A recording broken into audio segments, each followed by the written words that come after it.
Sahana Vavatu, Sahano Punuktu, Saha Viryam Karavavahai, Tejasvinavaditam Astoma Vidvishavahai. Om Shanti, Shanti, Shanti. May that one protect us both. May that one nourish us both. May we work together with great energy and vigor. May our study be illumined. May we not unnecessarily cover with each other. Peace, peace, peace be unto all. So this is Spiritual Seekers, question answers. And so I'll mute my microphone as usual so that you can formulate any questions that might be useful to you. Swami, I do have questions. So my question is, what if instead of, for example, when a gong sounds or a singing bowl sounds, instead of hearing a sound, really we are feeling this vibration instead of actually hearing it, a sound? That is my first question. The second is,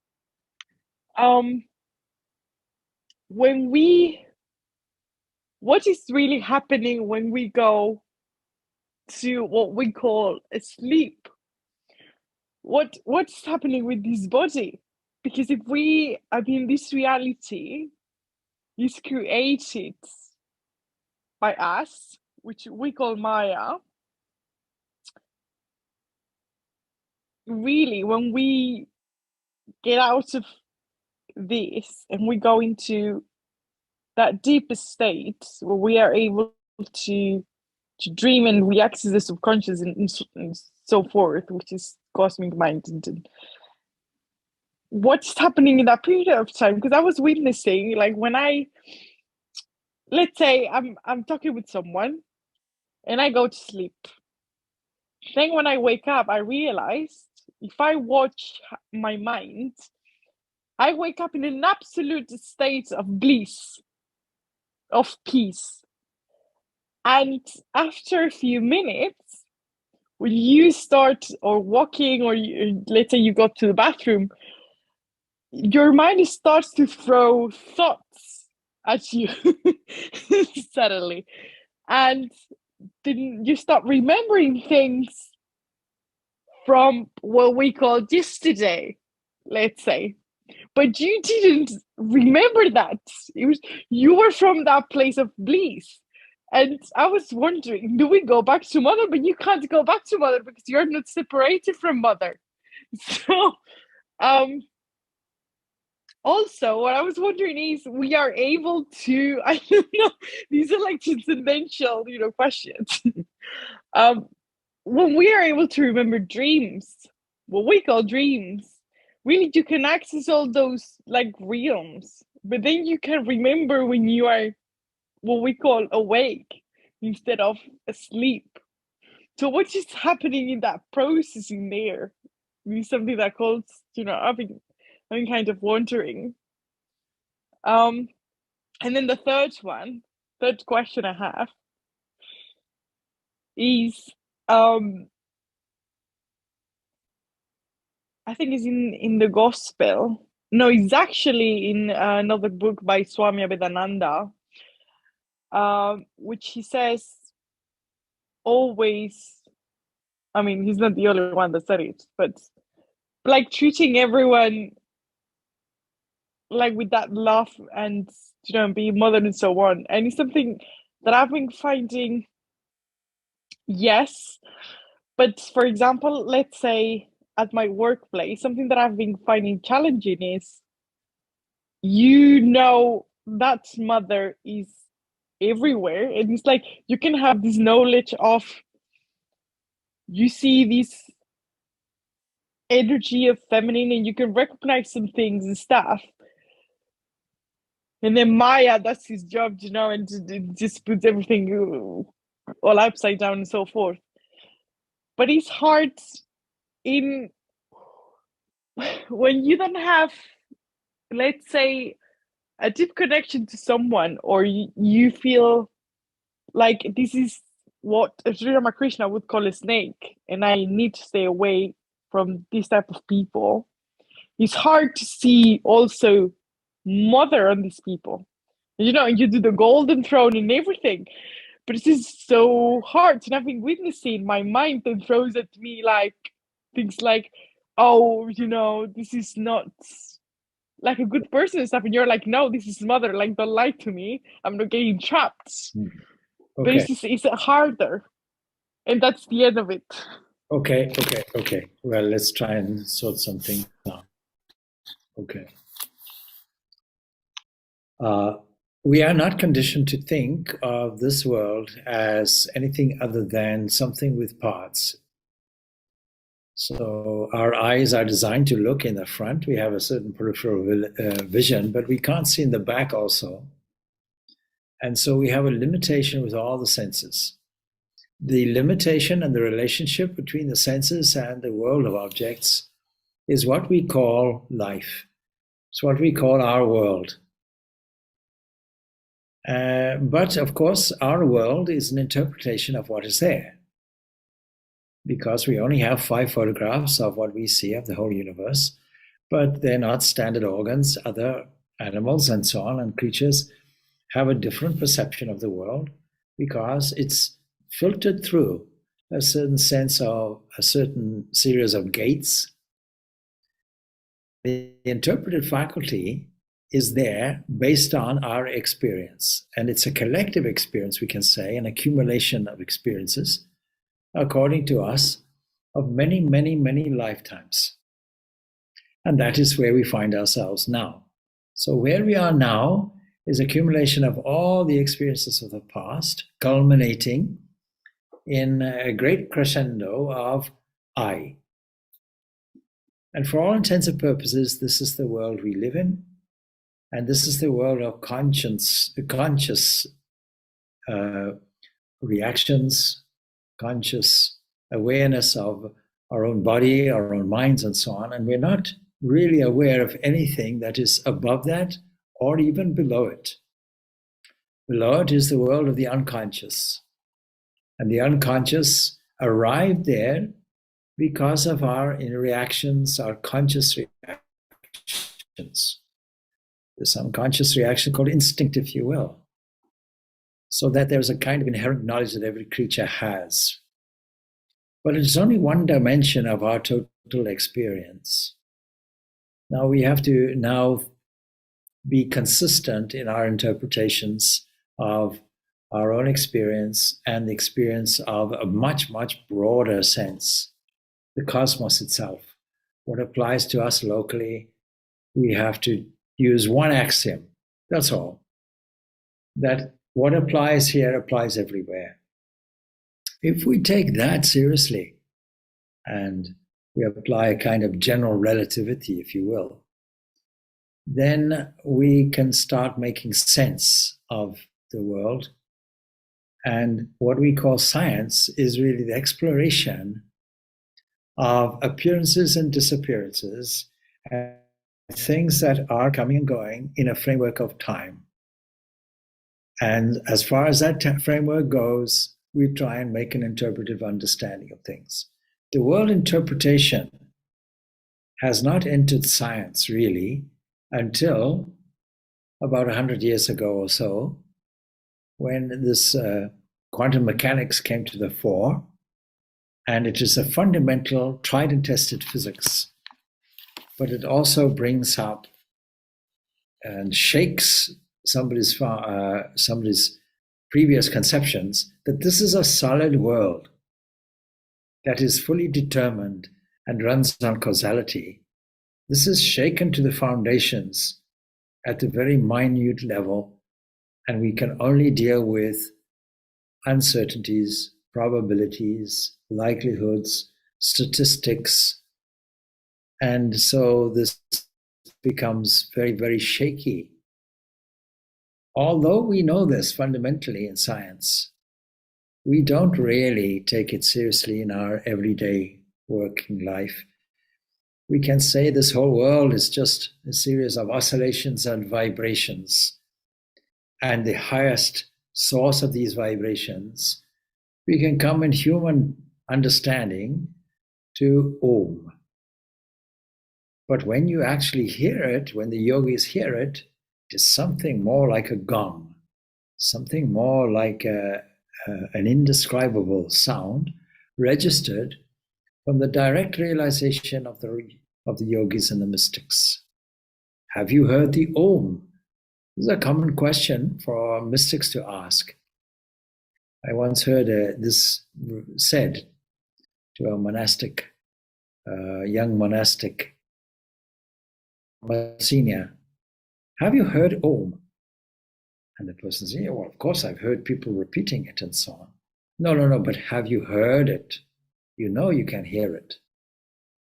So this is an approximation of a certain initial upheaval, a certain projection, as it were, that comes out of pure supreme consciousness, a cosmic mind, a first mobilization of creativity.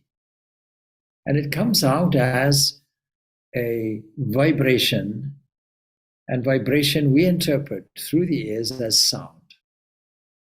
Of course, it can also be touch.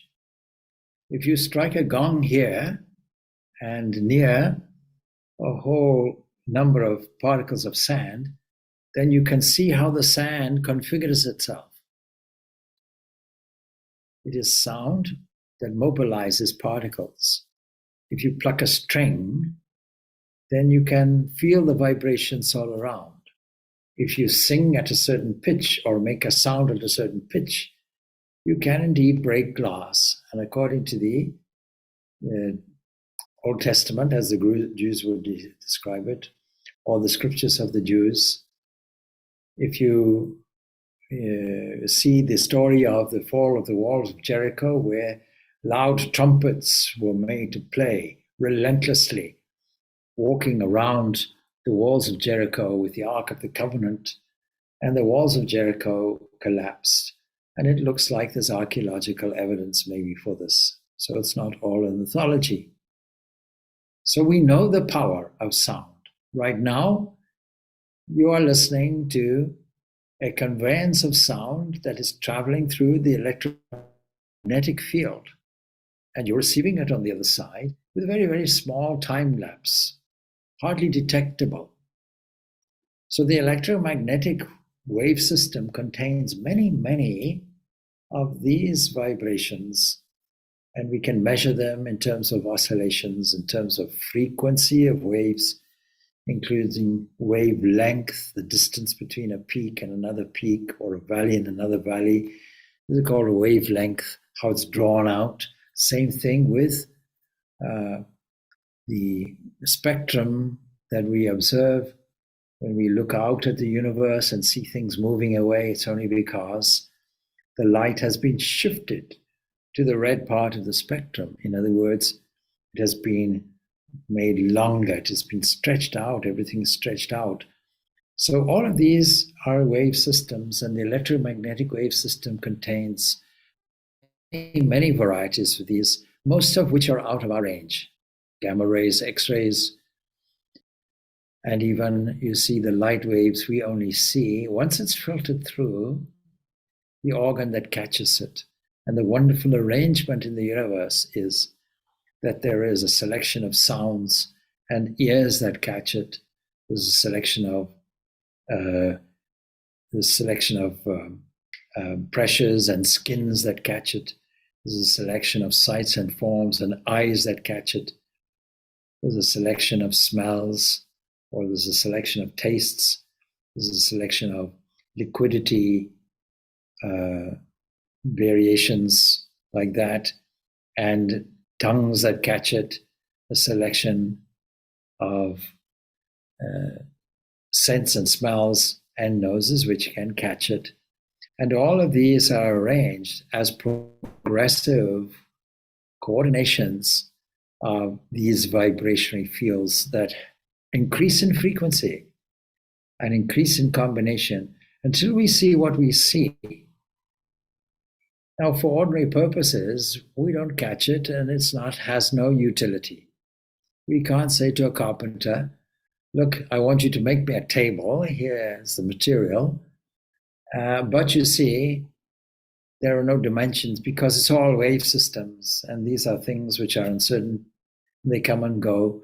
And there's a Heisenberg uncertainty principle. So I can't give you any dimensions. No, for practical purposes, this is a piece of wood. This is the dimension I want to have. I want 1.5 meter long. I want 1 meter wide. And I want it to stand 3 meter tall.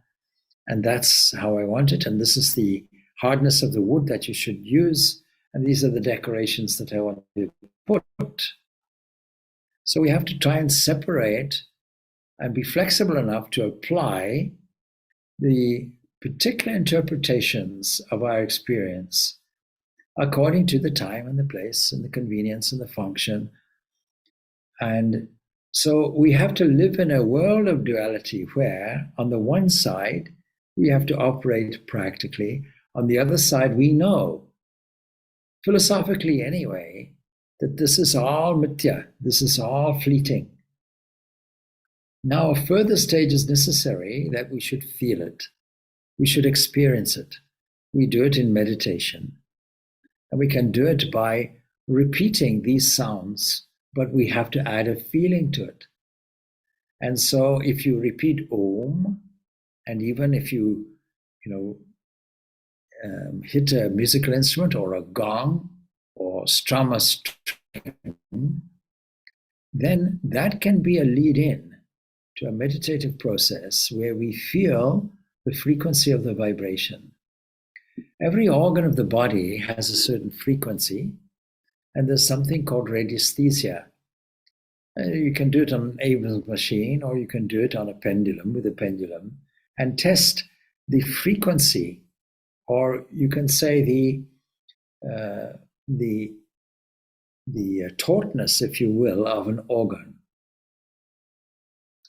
For example, if you puff your cheek out and it's a certain sound, and if you release it, if you relax it, the flaccidity of the cheek gives a completely different sound. This is the key to a drum. The tighter you have the drum skin over the drum, the more you get the melody from the drum, the more the resonance increases. So we can measure resonances, and we can do a diagnostic on various organs of the body and see in comparison an organ which is out of order, we can detect. And then we can make some corrections. And in that case, the corrections are interpreted as increasing the tonality of an organ, toning up the organs. So we can feel these vibrations intuitively, but in meditation, when we tune into higher realms progressively, then the yogi hears many, many subtle sounds, culminating this Om, and then we can realize what is the importance. The importance of the Om sound we can put into 3 categories. First category is the functionality of this Om representing these 3 things. We can say omnipresence, omniscience, omnipotence. We can say light, we can say life, we can say love. We can say this is a manifestation of what we call existence itself, Sat, Chit, Ananda, Sat, Sat, coming out as the will to survive or exist. Chit coming out as rhythm, orderliness, intelligence, a sense of objective consciousness. And then we have this bliss that comes out in the relational life and love.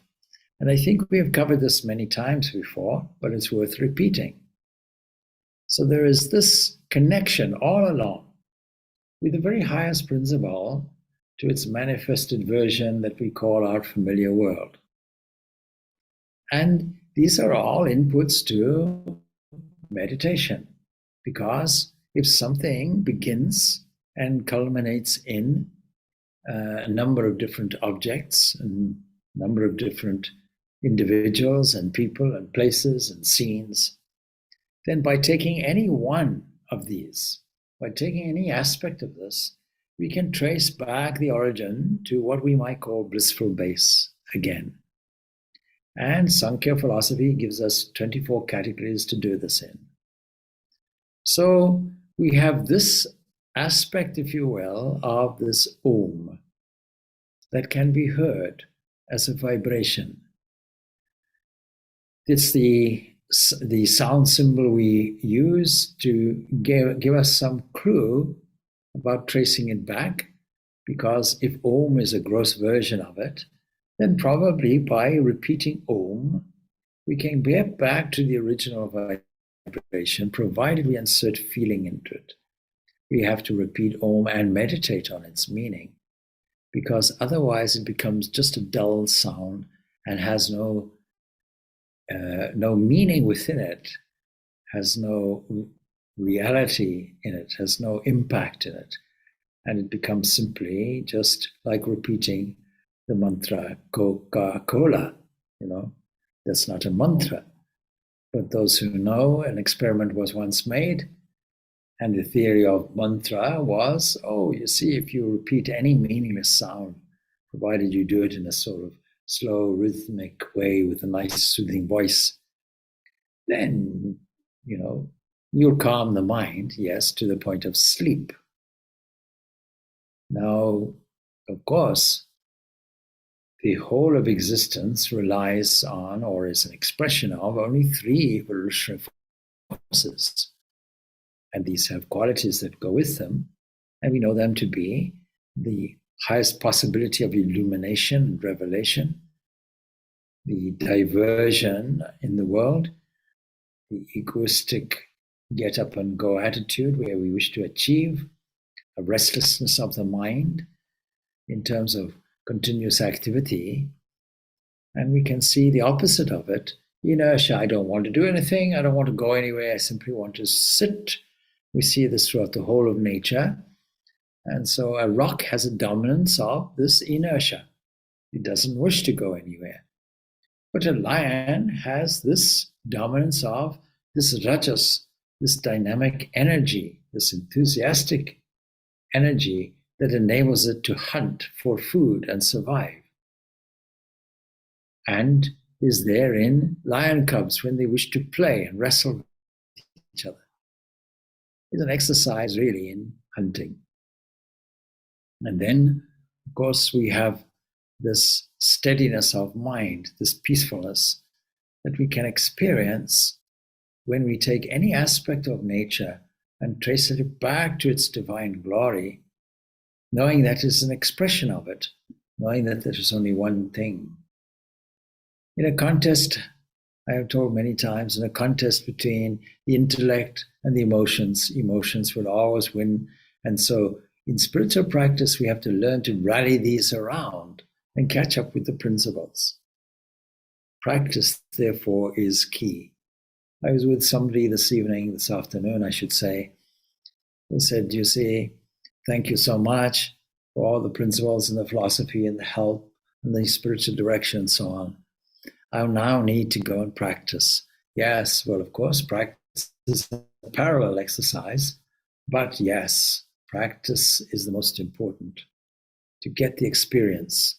Now, in Krishna's language, some people have heard of milk, some people have seen it, but those who have tasted it, those are the real knowers of milk.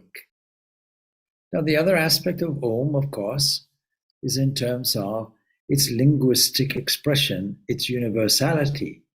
So Swami Vivekananda is keen to describe how, in formulating this sound, which is really three syllables combined, the tongue has to position itself in various places.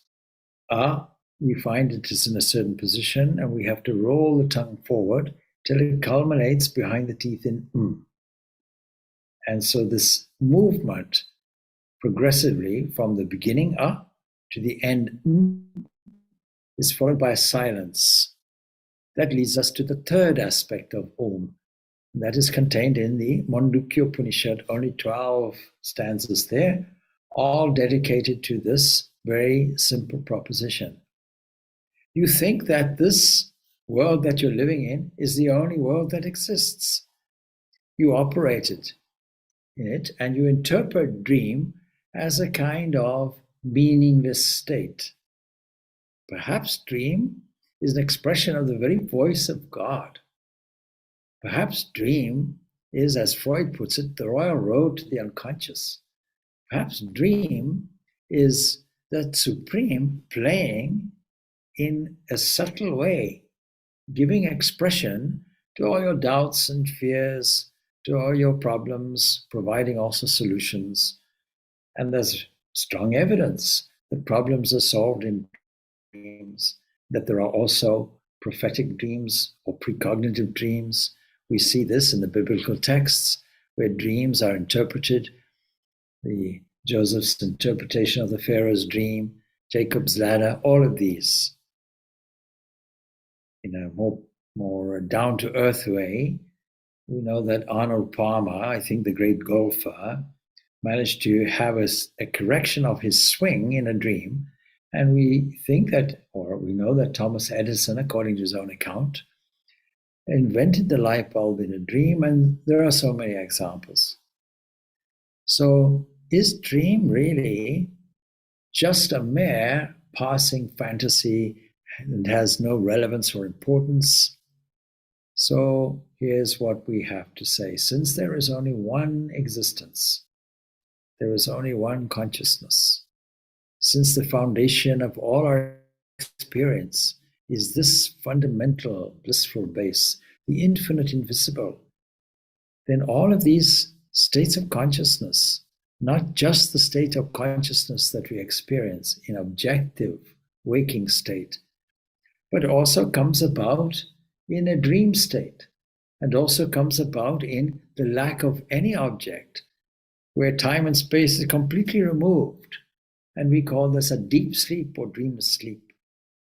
And then in the Patanjali Yoga Sutras, where there are 5 types of waves that come out in our whole experience, human experience, right knowledge, wrong knowledge, memory, sleep, and verbal delusion. These are the 5 vrittis, or the 5 types of vrittis that are there in our objective consciousness, in our experience.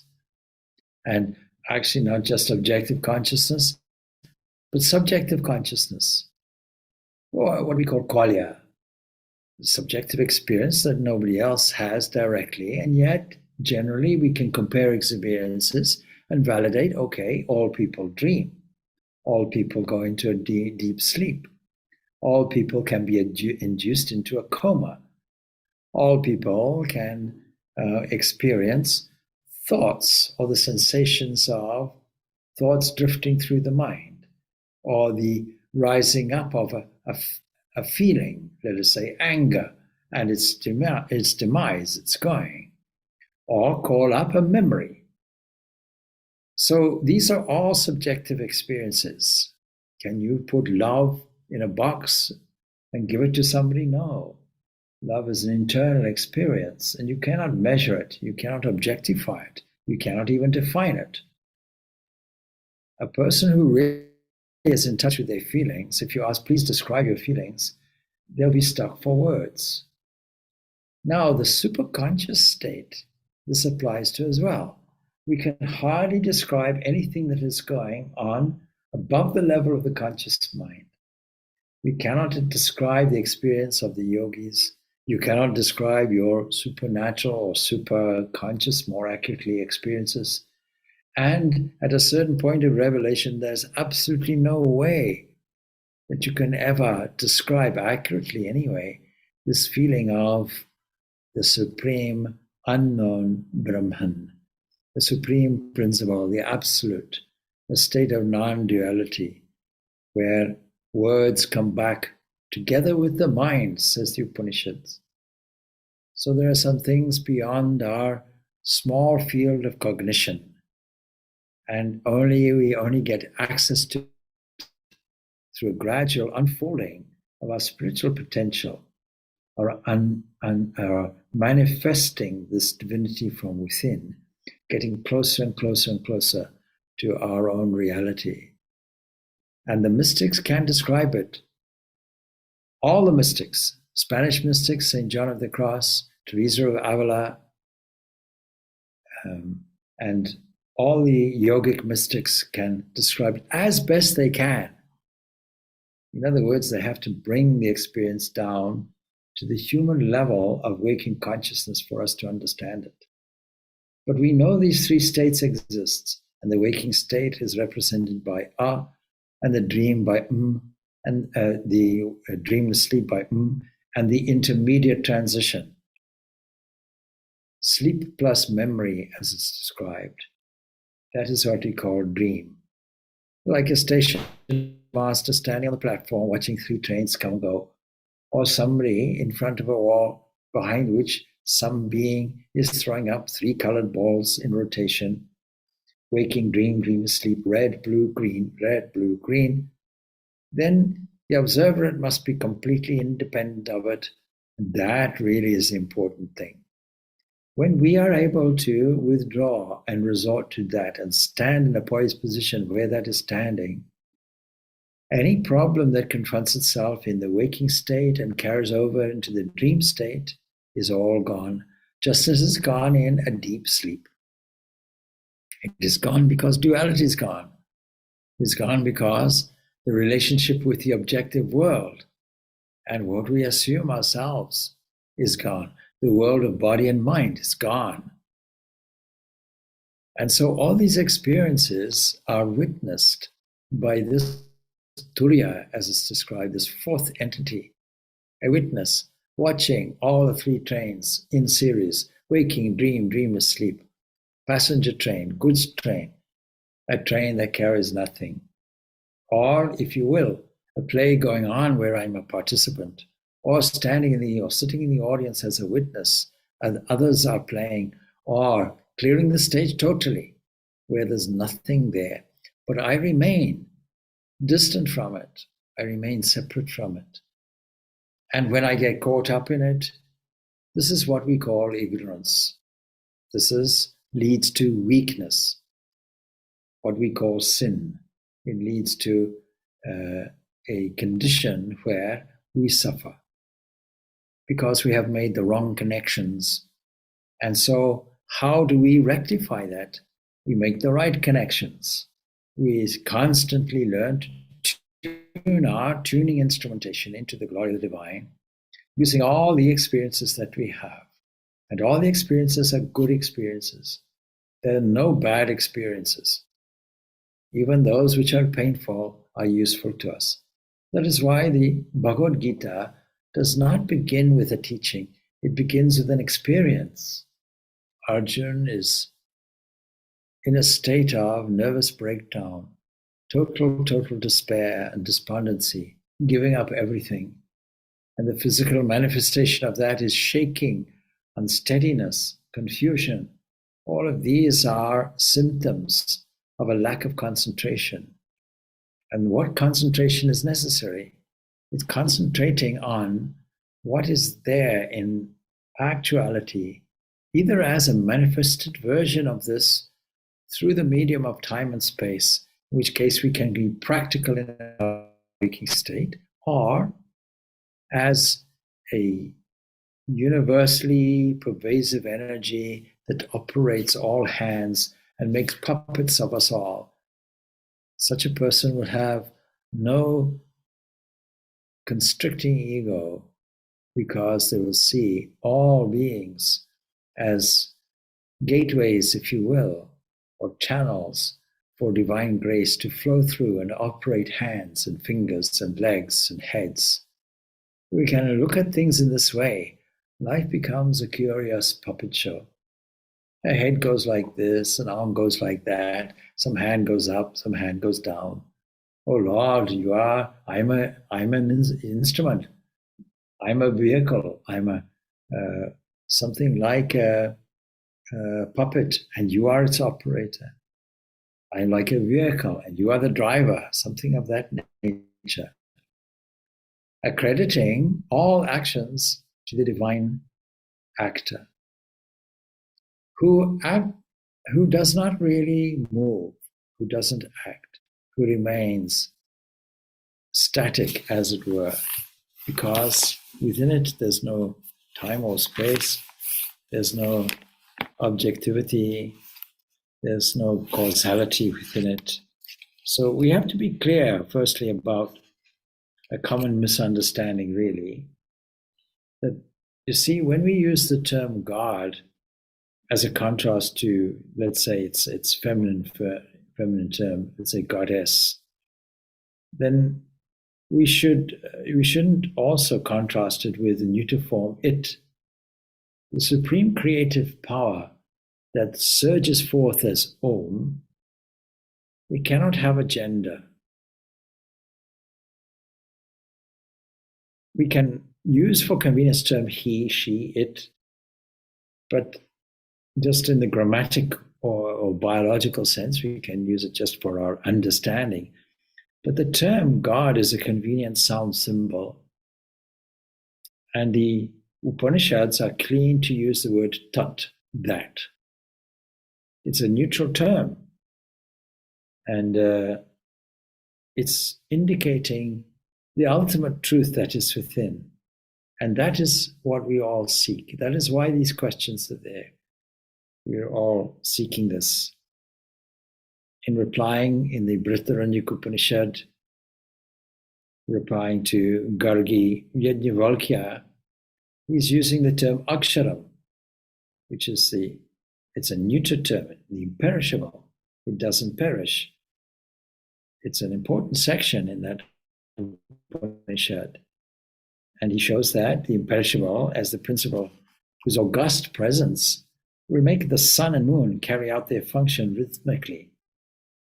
So when we're able to notice in a waking state the rhythmic aspect of this, and when we're able to appreciate the problem solving and adventurous aspect in a dream, and when we're able to observe the static nature of a dreamless sleep, it gives us a great insight.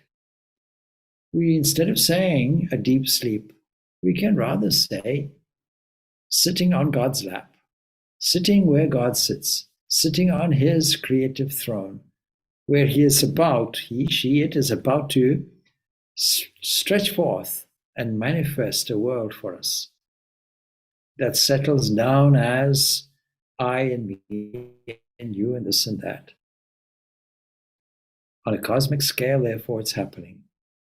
And for this reason, the Mandukya Upanishad will give a ruler over each realm. It's the same entity, just in different roles. So in the first role, we really have the creative potential, which is standing there, shining. And as that manifests forth, it comes out as a cosmic mind in charge of the dream realm. And as it goes forth again, it comes out as Vishwa, that which is involved in the world, pervading everything and making everything move.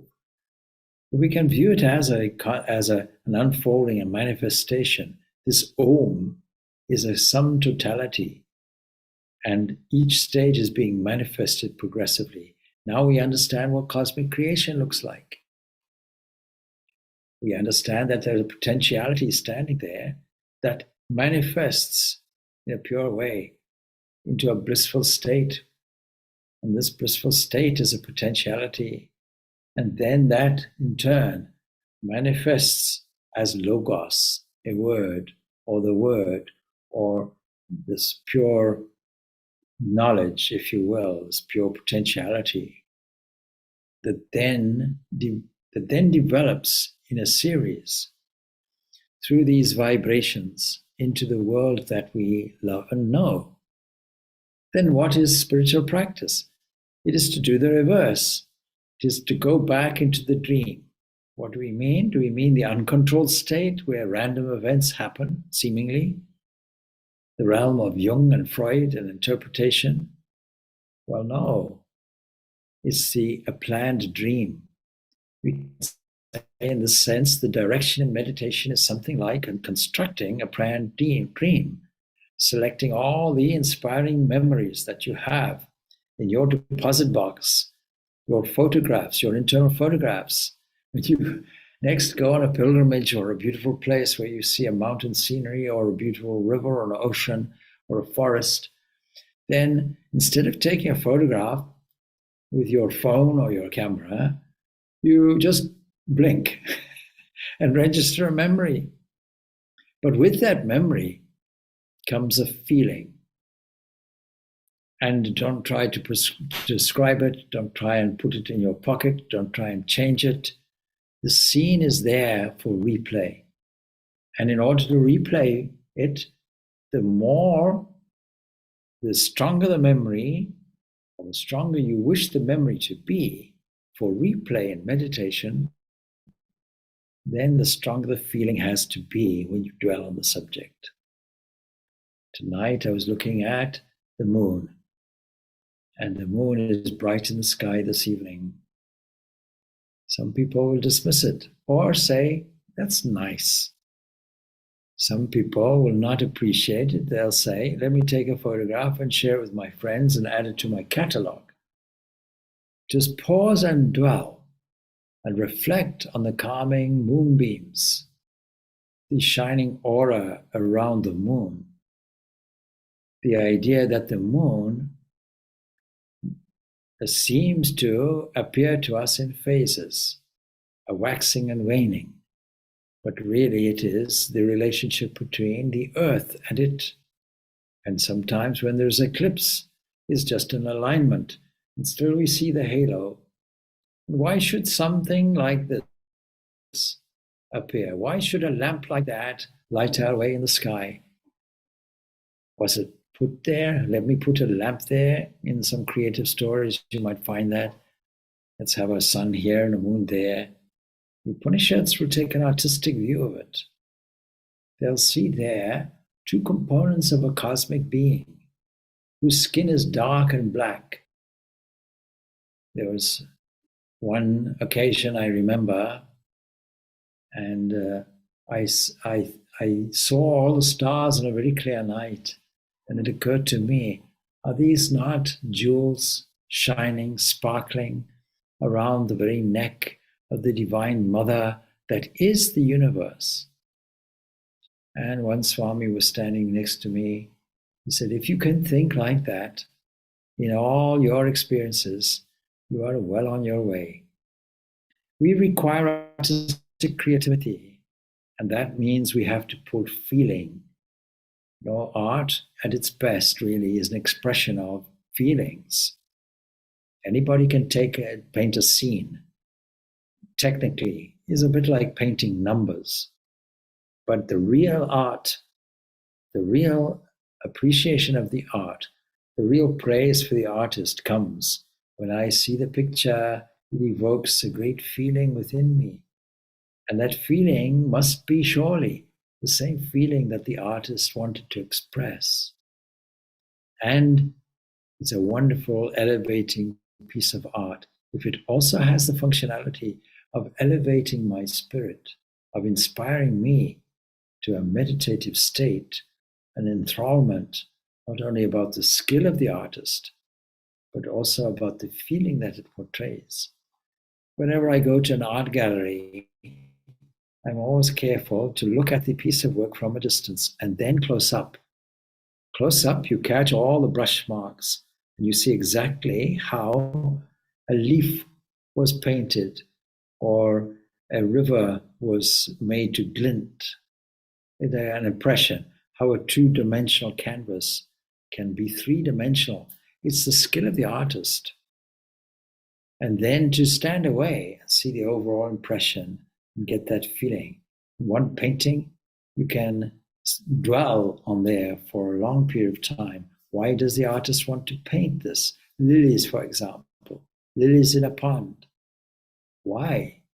Because when the artist sat and saw the lilies, the artist went into a kind of meditation where the lilies led to the source of the lilies behind it, and the lilies were beautiful, and it was beauty and beauty itself that expressed itself in this way.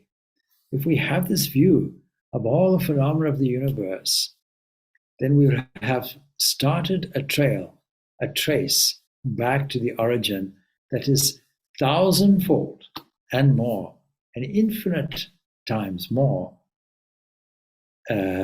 beautiful than a beautiful scene. So much more joy and bliss derived from the source of the joy and bliss that you get, and the joy and bliss that the artist got, and the cultural expression that the artist had. It all comes from one source. So we should try as best we can to take any starting point. Millions and millions and billions of starting points are available to us, and automatically trace them back to their eternal origin. And the more we do that habitually, the more we play that constructive game, the more we enact that drama, the more we expand, the more our perspective increases, and the more pure our thought becomes, and the more clarified it becomes, and the closer we get to truth. So that when we get to what is called a deep sleep, Om, if we recognize it as this waking dream and dreamless sleep, these three syllables that together combined construct Om, is followed by a silence that represents this profound witness, this pure consciousness which stands there as a thinker, as a knower, as an enjoyer or a witness, all in one, standing there. And I too can stand there. So we have to say, let us revalue things. Let us say that the waking state is a wonderful, wonderful, poetic dance of the Creator with creative energy, and that it is replayed in exciting combinations in a dream, and that remains still without any movement in a dreamless sleep. And that stands an observer, and when all of it vanishes, then we cannot say observer, there's nothing to observe. There is only one without a second, and that is completely beyond our understanding, comprehension, and expression. To their words come back together with the mind. So these are some thoughts in response to your varying questions, your complex questions. And I think we covered Om. And yes, to tune into the frequency and the vibration of whatever sound is there, because all vibrations and all sounds come from this primordial vibration. And then to feel the divinity within it is in itself a spiritual practice. And we should feel the divinity in all these sensations, whether it is sights that we see, whether it is sounds that we hear, whether it is the speaker, the sound of the speech itself, whether it is the movement of the heart that pumps the blood around the body, whether it is the throbbing of that circulatory system at the ends of the fingertips, whether it is anybody that we see now in appreciation of this, we should be able now to see it at its most manifest in a person. Instead of seeing a person as a problem, or a person in a judgment, as a person as good or bad, we can look past that and look within it. And when we look deep within it, then we find two things.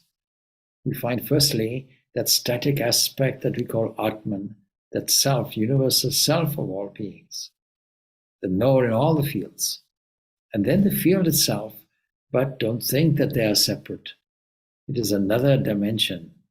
It is a manifested version, a seemingly fragmented version of that one unity.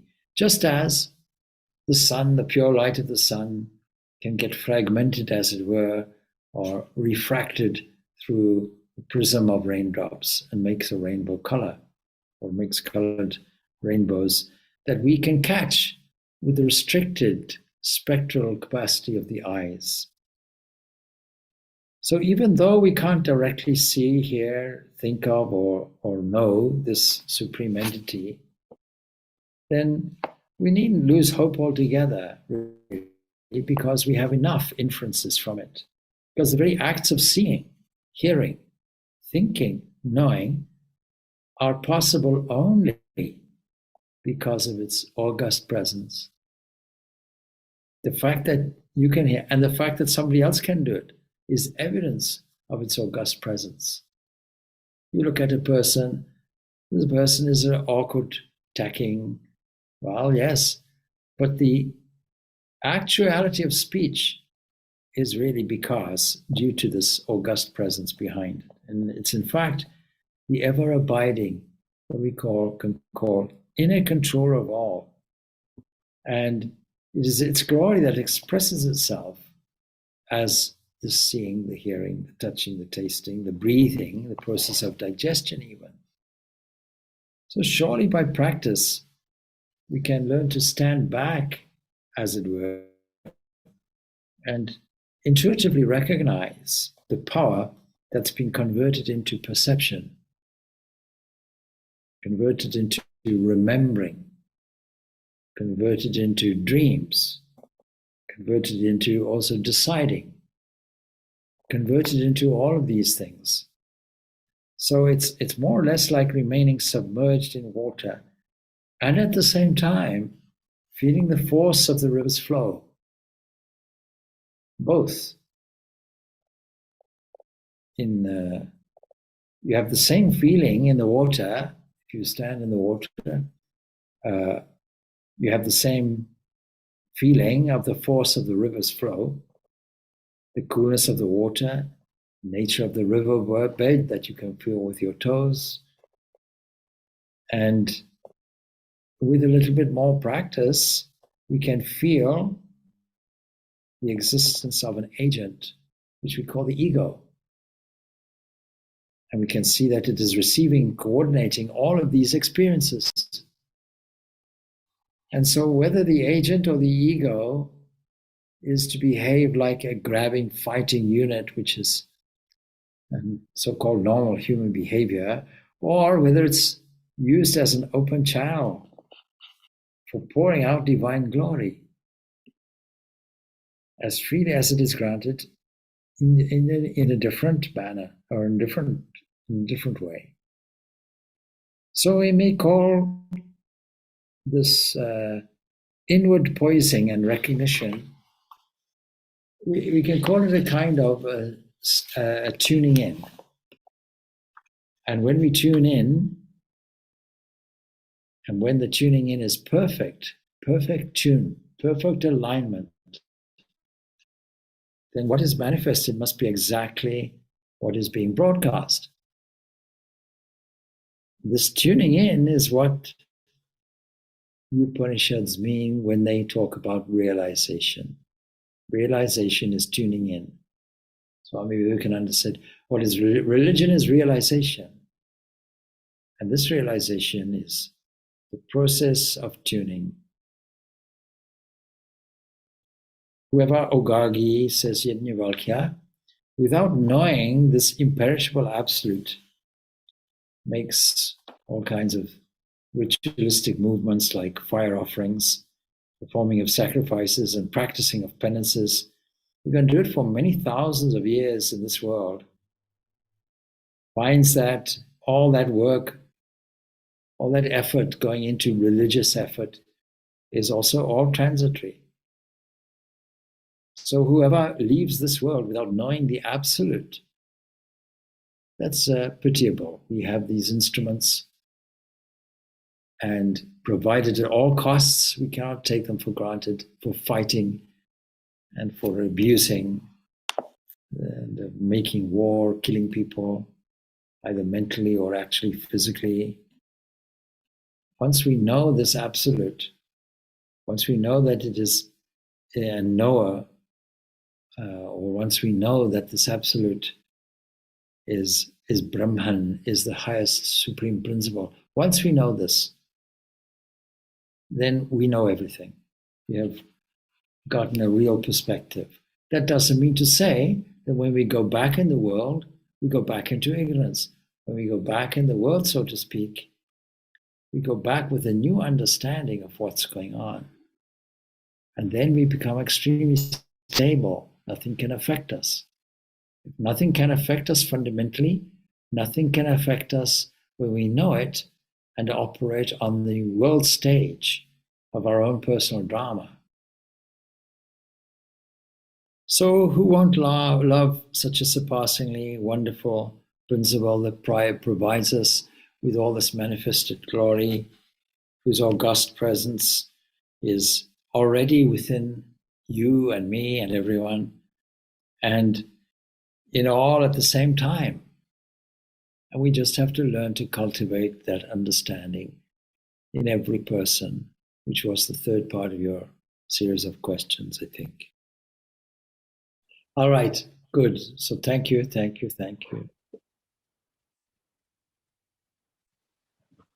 Swami. Om Shanti, Shanti, Shanti. Peace, peace, peace be unto all.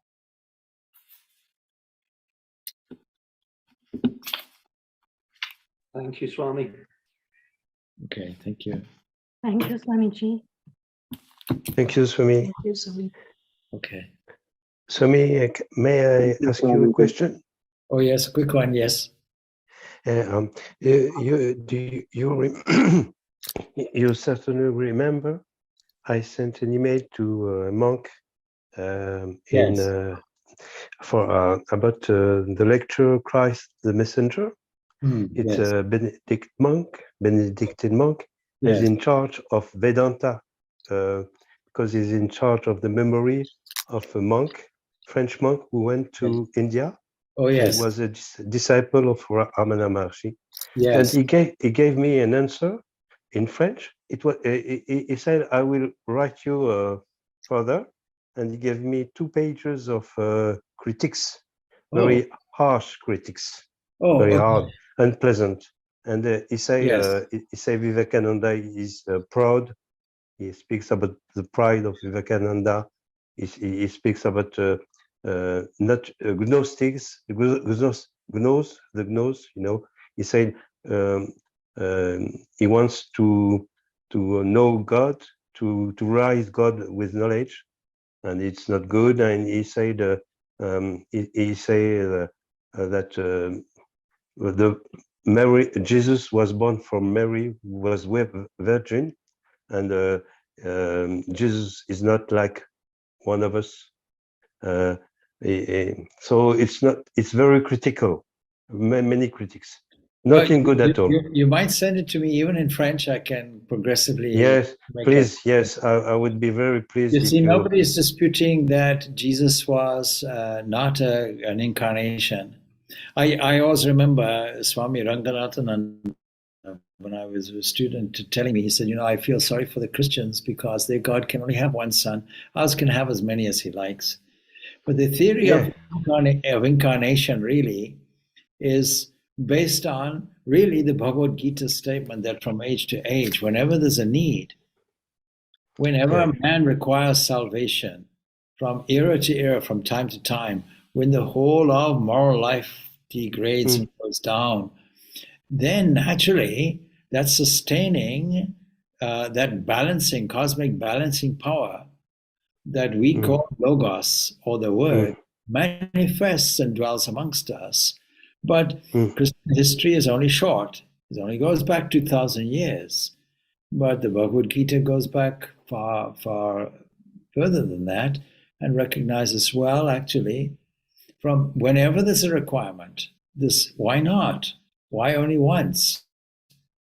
So there are sometimes theological interpretations and more universal interpretations. If you say, for example, that the Gospels state that Jesus was born of a virgin, well, we really have to take the more scholarly approach to see that there was a mistranslation in that.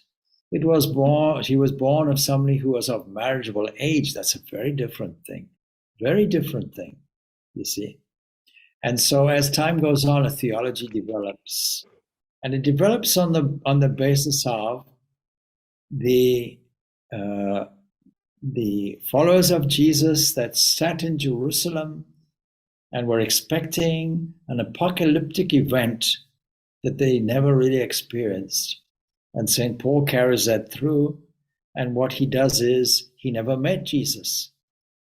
But he still calls himself an apostle, as if he met Jesus, because he meets this universalizing cosmic approach, this Christ, this is no longer Jesus, this word, this cosmic mind he meets firsthand in a mystical experience.